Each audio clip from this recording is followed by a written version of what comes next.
देखिए, बिहार के लिए इसे अच्छी खबर कहा जाए या बुरी खबर कहा जाए, जिस तरह से बिहार सरकार, नेता प्रतिपक्ष और सभी दल शराबबंदी पे, ताड़ी पे बयानबाजी कर रहे हैं, और दूसरी तरफ जिस तरह से कटिहार हो गया, बेगूसराय हो गया, या नेपाल के आसपास जो गांव है, या जो बॉर्डर से लगने वाला गांव है, इन तमाम जगहों से जिस तरह से महिला, कटिहार से 6-7 महिलाओं को पकड़ा गया जो अलग अलग जगहों से शराब को अपने शरीर में बांध कर लेकर आती थी और बेचती थी।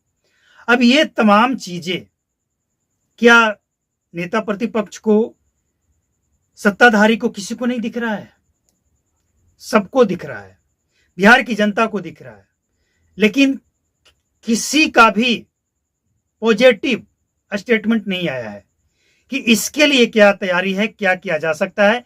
क्योंकि जिस तरह से बिहार डीजीपी का एक्शन है, देखिए एक बात तो माननी होगी, इस समय लगन चल रहा है और लगन में भी शराब को खूब खपाया जाता है, और इसीलिए प्रशासन की तरफ से ताबड़तोड़ छापेमारी चल रही है। इसीलिए तो महिलाओं को पकड़ा गया और ये सब कुछ खुलासा हुआ।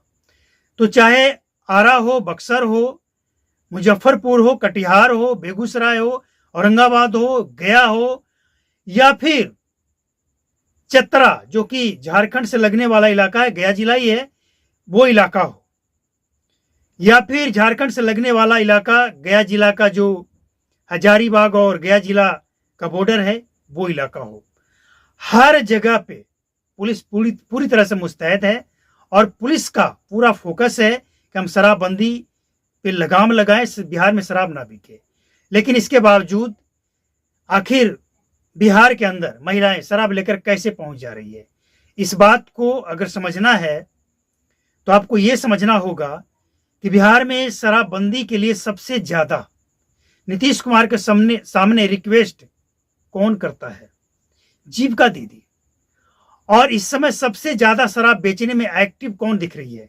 अब पता नहीं इसके पीछे कोई बड़ा माफिया है जो लालच दे रहा है या क्या है, ये एक जांच का विषय। लेकिन जिस तरह से तस्वीरें बिहार के अंदर महिलाओं को इसमें देखने को मिला है, बिहार में शराब बेचने को लेकर, शराब तस्करी करने को लेकर, ये क्या चिंता का विषय नहीं है कि महिलाएं अब शराब बेचने में रोजगार तलाश रही है?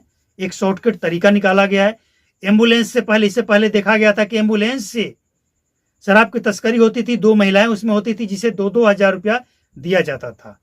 और तरीका, मतलब एक तरीका पकड़ा गया तो दूसरा तरीका रेडी रहता है।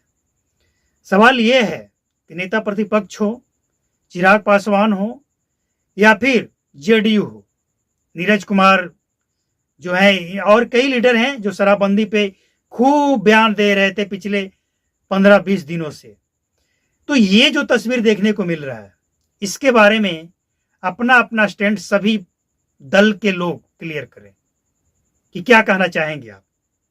क्या ये सारी चीजें बिहार के अंदर सही है? चलना चाहिए ये? क्या बिहार सरकार को इसके लिए कोई ठोस कदम नहीं उठाना चाहिए? और अगर नहीं उठाना है तो फिर क्या मतलब है शराबबंदी का? कोई मतलब नहीं है। लगन है, लगन चल रहा है। आज बिहार पुलिस को अगर ईमानदारी से काम करना है तो जो बाराती होता है, जिसमें डीजे बज रहा होता है, लोग डांस कर रहे होते हैं, उसमें से 2-4 लोगों को आप ये माउथ एनालाइजर लगाकर देख लीजिए, शराब की पुष्टि होती है या नहीं होती है? तो आखिर ये सप्लाई कहां से हो रहा है? ये बेचता कौन है? महिलाएं क्यों इसमें रोजगार तलाश रही है?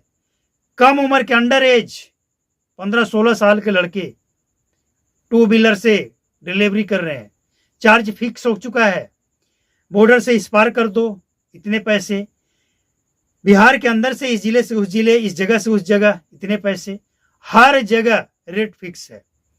लालच दिया जा रहा है, ये लालच है और कुछ नहीं है। गरीबों को, देखिए एक बात तय है कि ये जितनी भी महिलाएं पकड़ी जा रही है, जो नौजवान अंडर एज के लोग पकड़े जा रहे हैं, ये सब कोई बड़े घर के लोग नहीं है, कोई ज्यादा पढ़े लिखे नहीं है। इनको लालच दिया जाता है और इनके ब्रेन वॉश कर दिया जाता है। इतना लालच कि अगर आप पकड़े भी गए तो नाम नहीं बताना है, आप जेल में रहेंगे तो आपके परिवार को हम देखेंगे, वगैरह वगैरह, बहुत तरह के लालच। और ये लालच में आकर फंस जाते हैं।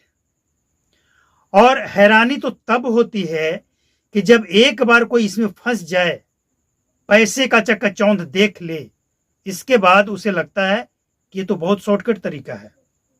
क्या होगा? पकड़े जाएंगे तो क्या होगा? ज्यादा से ज्यादा क्या होगा?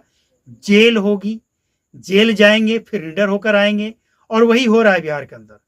तो बिहार प्रशासन के आगे एक बहुत बड़ी चुनौती है, क्योंकि महिलाएं जिस तरह से, अब समझिए कि झारखंड से या फिर उत्तर प्रदेश से अगर बाराती गाड़ी आ रहा हो, उसमें महिलाएं भी शामिल हो, तो क्या प्रशासन इस बात के लिए सक्षम है कि एक एक बारातियों को चेक करे? क्या ये संभव है? NH1 पे एक एक पैसेंजर को चेक करना क्या संभव है? एक चेक पोस्ट पे नहीं संभव है। तो इसी दौरान पार हो जाता है। बिहार सरकार का भले ये प्रयास रहा हो कि हम बिहार को नशा मुक्त बनाएं, लेकिन इस समय जो तस्वीर देखने को मिली है, ये तस्वीर सचमुच चिंता का विषय है कि महिलाएं आखिर क्यों इस शराबबंदी को असफल बनाने में रोजगार तलाश रही है।